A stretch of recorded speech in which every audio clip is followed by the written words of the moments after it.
Welcome to this video with me, Tanya Ross of TDR Academy of Movement and Therapy. I'm going to take you through a stretch for the chest area into the upper shoulder area, and hopefully if you're spending a lot of time where you feel like your posture is dropping forward, that this is going to be a useful stretch for you. Maybe it's keyboard work, whether it's housework, gardening, anything. We're always in front of the body and it can cause us to be a little bit more round shouldered. We have included two stretches already, so if you haven't seen them, check them out in terms of stretching out the front of the chest and the shoulder. This one is going to start to get a little bit more into the pec specifically, pec major as well as pec minor in terms of the variations. So with this as a general opener, you could take both arms wide. You could use that as just like a bit of a warm-up or mobilizing movement to see how far open you can get those arms. But what we're going to do is we're going to work singly at a time to take this movement, and we're going to start, if you've got issues with the shoulder joint, I'll just mention that make sure you do get some professional advice before you proceed into any stretches. But with this, if you've got shoulder issues where you can't bring the elbow up above shoulder height, you can always modify this so that the elbow is a little bit lower, and it means you'll still get some fibers of the chest. But where I'm going to start this position is elbow level with the shoulder. So in this kind of like either cactus arms or I surrender position. So I'm going to place, whether it's the edge of a cabinet, whether it's the edge of a door frame, or just on a wall. So I'm going to place my arm there, just leaning in enough that I don't feel my arms having to work too hard to stay there. And once I'm in that position, I'm facing square on, so I'm in the I surrender position, and I'm going to move my body forward and I'm leaving the elbow behind. Now you might find that you don't get as far as that, maybe you go further, but what that's doing is stretching out this area across the front of the shoulder joint and the chest. So we're going to be getting a little bit of some of the pec minor as well as the pec major fibers with that. So I'm holding in that position until I can feel that I start to ease and I can relax into it. Another way of progressing this, so if you've watched our video on how to stretch tight or problematic muscles, we increase it as we hold. That comfortable discomfort, to bring it back in, maybe I'm going to rotate a little bit, so it's going to open out a little bit further. Maybe that's the option I choose. Or maybe I lower my chest a little bit as if I'm trying to move forward. That is going to start to tap into a little bit more of the slight rotation, but you're still going to get into some of those fibers in through the front of the chest. So either of those variations or both as an add-on, holding until you get an ease in through that. And when you do, back it off and then release the arm.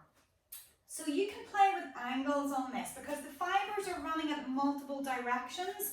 So when I'm going square on, I'm getting these fibers that are more horizontal, the other fibers that are angled, then I need to move my upper arm at a level where it's going to tap into those. So I could move my elbow higher, so I'm going to aim it a little bit more on a diagonal, and I'm still going to do the same thing. I'm coming forward until I find that stretch is enough for me.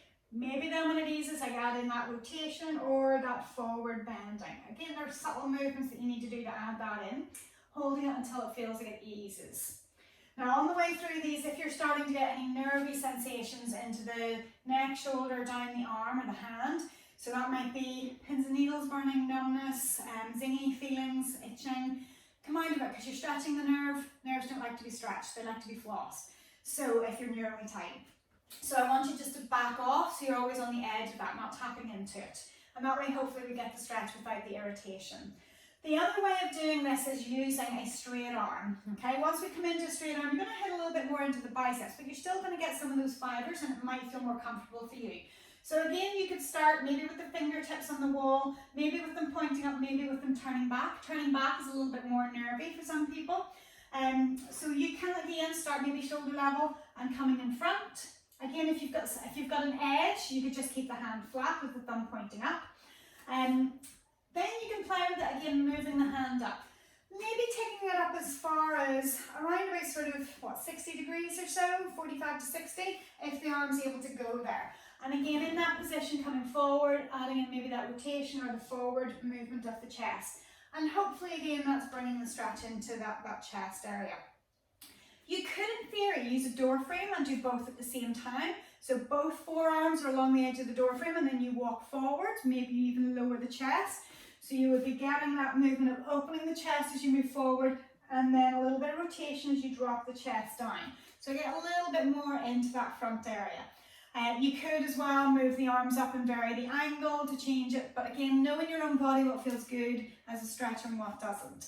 So you can choose what way to tackle that, whichever one feels appropriate, or if you've had advice, then again, select the areas that you have been advised to stretch using. All our stretches have been itemized essentially, so you can pick and choose. But hopefully that's been useful. Give it a go, try it, see how it feels in your body. Leave us a like, leave us a comment, subscribe. We want to give you more content, so again, let us know what you want to hear about and what you want to see. So thanks for watching, and hopefully we'll see you soon.